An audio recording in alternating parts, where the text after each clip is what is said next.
Greetings to my brothers and sisters across the South Andros and Mangrove Key District of Churches.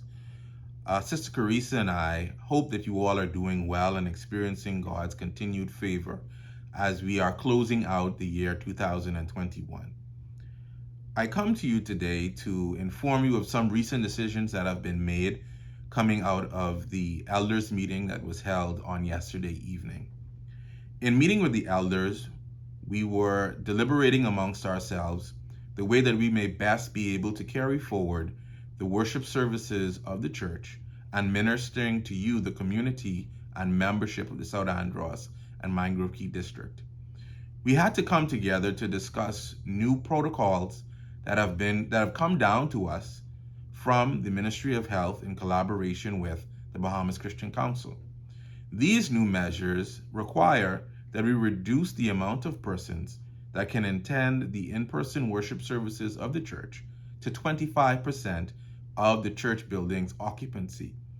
As you would realize, we are also intending, even on tomorrow, to come together for a year-end service and also on Sabbath, January 1st, to launch the 10 Days of Prayer initiative in conjunction with the Bible Reading Marathon. And so you can see that this 25% significantly impacts the ability for us to bring persons together in a joint worship service.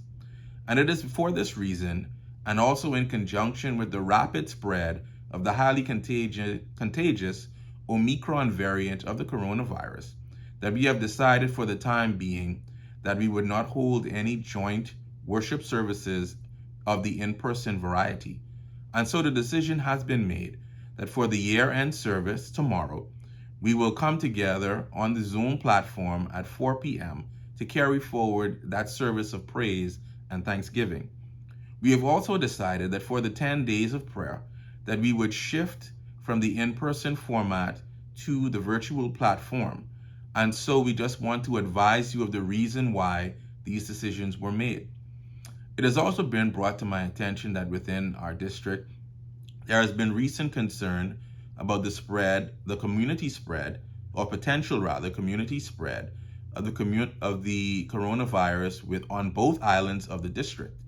And so it is out of an abundance of caution that we have made the decision that for the next 2 weeks, we would revert to the virtual platform to facilitate the prayer meeting, 10 days of prayer, the year-end service, and also the regular worship services of the church on Sabbath morning.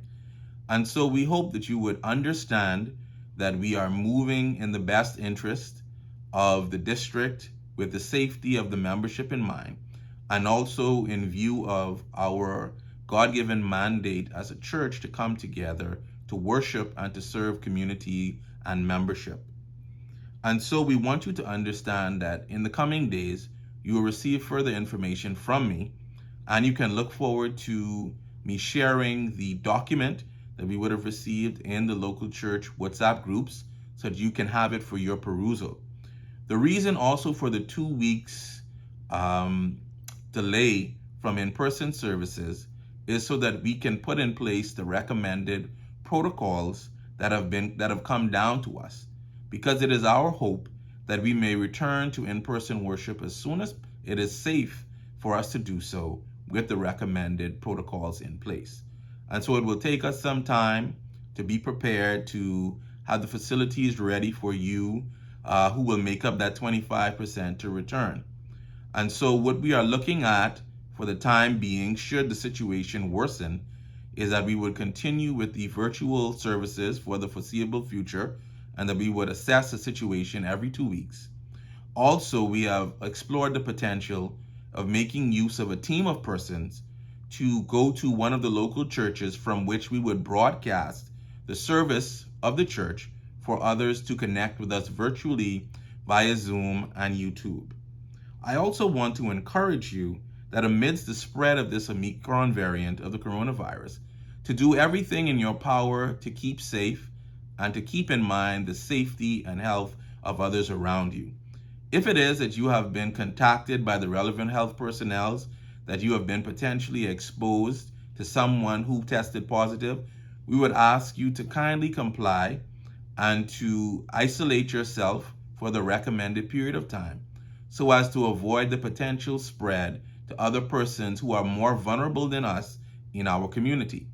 As we are aware, we have many persons with comorbidities, many at risk persons, many elderly persons in our community due to the demographics of South Andros and Mangrove Key. And we want to be our brother's keeper and to ensure that we would not do anything to cause harm to anyone. It is also not our desire that any of our local churches would become hotspots where the coronavirus can be transmitted and spread to persons that come into our midst or to members of our sisterhood of churches.